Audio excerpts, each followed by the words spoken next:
여러분 안녕하세요. 개그맨 조원석입니다. 2025년 4월 23일 수요일입니다. 오늘은 지난 2019년 12월 3일 화요일에 제가 썼던 일기를 여러분께 읽어드리도록 하겠습니다.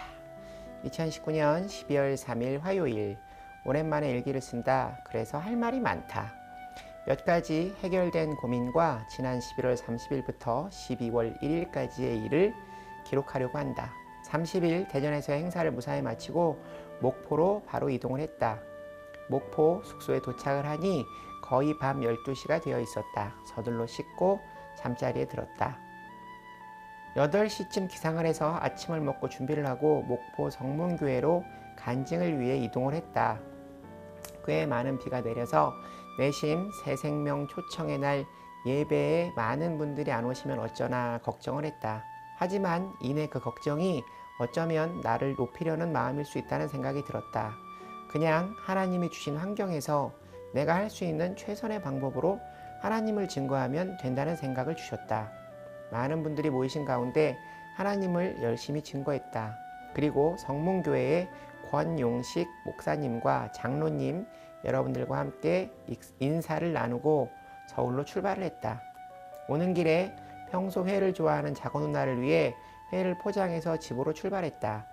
낮 1시가 안 돼서 출발을 했는데 서울에 오니 밤 8시가 되어 있었다. 그런데 7시간 운전을 했는데도 하나도 피곤하지 않았다. 내가 하나님을 증거하는 일로 힘을 얻었음을 느낄 수 있었다. 신기할 정도로 피곤하지 않았다. 며칠 전 새벽 기도 후 블로그에 일기를 올리기 위해 작년 일기를 다시 볼 때 조건의 목사님께서 하나님의 말씀을 전할 때 더 힘을 얻으신다는 말씀을 내가 경험하는 순간이었다. 집으로 돌아와 작은 누나 조카와 회를 먹고 교제 시간을 갖고 정리를 하고 잘 준비를 하고 나니 11시가 넘어 있었다. 자고 일어나 한 달에 한 번 새벽에 드리는 월삭 새벽 기도를 드리러 교회로 갔다. 12월 1일이 주일이었던 관계로 2일에 월삭 기도를 드리게 된 것이다. 11월 한 달 동안 동행하여 주심에 감사드리고 12월 한 달도 주님의 은혜와 사랑 가운데 살기를 바라는 마음을 기도드리고 집으로 돌아와 다시 잤다. 그리고 낮 11시쯤 실컷 자고 일어나 청담동에서 가수 선배를 만나 매니저님과 함께 강릉 MBC 라디오 저녁 6시부터 8시 생방송을 하기 위해 출발했다. 중간에 식사도 하고 여유있게 도착하여 생방에 임했다. 요즘은 출발 전, 일을 시작하기 전, 그리고 일을 마친 후 다음 장소로 이동할 때 늘 기도를 드린다. 라디오 생방송 1부에서 내 노래 됐다 그래를 불렀는데 담당 PD님께서 노래가 좋다고 못 들은 청취자들이 있으니 2부에서도 다른 가수의 커버곡 대신 내 노래 됐다 그래를 한 번 더 하라고 말씀하셨다. 이런 일은 거의 없는 일이다. 너무너무 감사했다. 8시 생방송을 마치고 선배의 집에 들려 내려드리고 내가 고정 출연하고 있는 TVN 라디오 한밤의 교차로로 출연을 위해 양재동으로 갔다. 11시 반쯤 도착해서 12시부터 1시 라디오 생방송을 잘 마치고 집으로 돌아와 씻고 자리에 누우니 새벽 2시가 되어 있었다. 오늘 화요일 새벽 기도를 쉬기로 마음먹고 하나님께 기도드리고 잠이 들었다. 그리고 오늘 아침 8시에 일어나 씻고 10시 반쯤 교회로 갔다. 얼마 전 조건의 목사님과 점심 식사를 하기로 약속이 되어 있었다. 오늘은 목사님 사모님도 함께 시간이 되셔서 식사를 하고 차를 마시며 좋은 시간을 가졌다. 식사를 하기 위해 차로 이동을 하며 목사님께 전에 용문교회에서 한 성도님으로부터 팔찌를 받은 이야기를 드리고 어떻게 하는 것이 좋을지 여쭈어 봤다. 목사님께서 말씀하시길 그분이 하나님을 통해 주신 귀한 마음이니 때를 보았다. 하나님의 뜻에 맞게 귀하게 쓰는 것이 좋겠다는 말씀을 해주셨다. 목사님께 여쭈어보길 잘했다. 편지가 쓰여있는 봉투와 금팔찌를 잘 보관해 두었다가 때가 되면 하나님의 일에 써야겠다.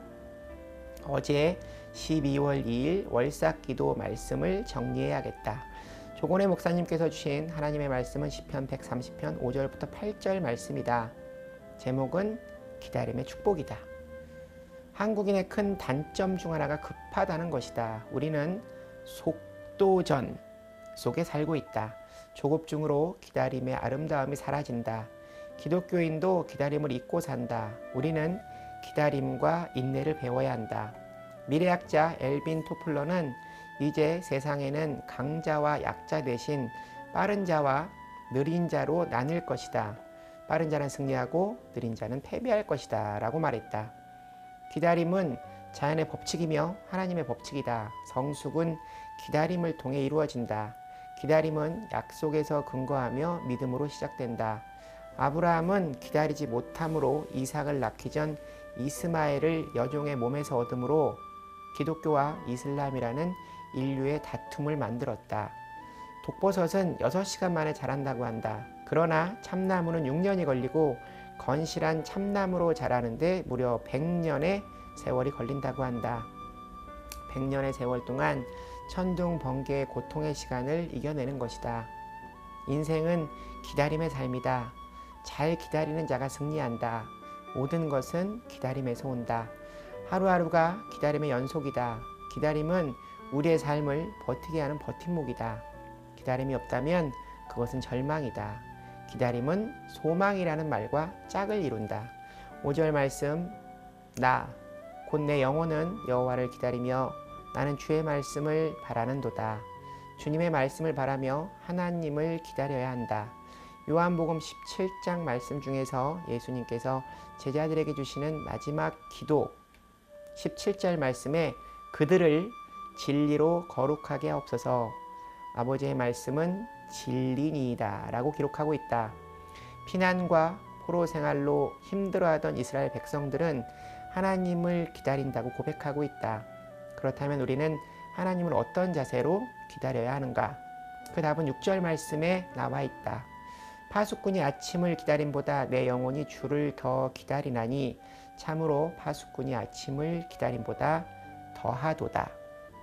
성경에서 최고의 인내의 인물은 욥이다. 욥기 42장 10절 말씀, 욥이 그의 친구들을 위하여 기도할 때 여호와께서 욥의 곤경을 돌이키시고 여호와께서 욥에게 이전 모든 소유보다 갑절이나 주신지라.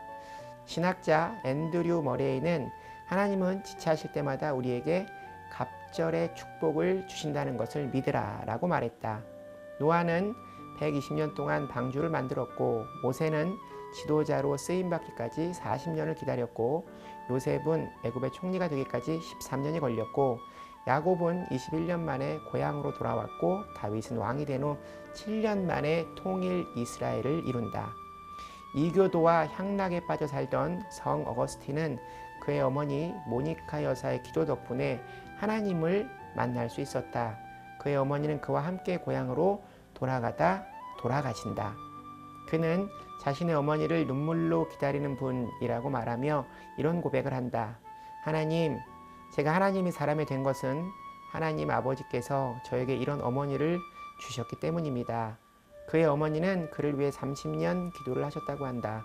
적극적인 기다림으로 다시 오실 주님을 기다려야 한다. 예레미야가 3장 25절 26절 말씀, 기다리는 자들에게나 구하는 영혼들에게 여호와는 선하시다. 사람이 여호와의 구원을 바라고 잠잠히 기다림이 좋도다. 기다림으로 지금 준비하는 일들을 성실히 준비하며 모든 일들을 하나님의 방법으로 하고 하나님의 영광을 가리우지 않는 하나님께 영광 돌리는 원석이가 되리라. 아멘. 벌써 12월이다. 하나님 감사합니다. 사랑합니다.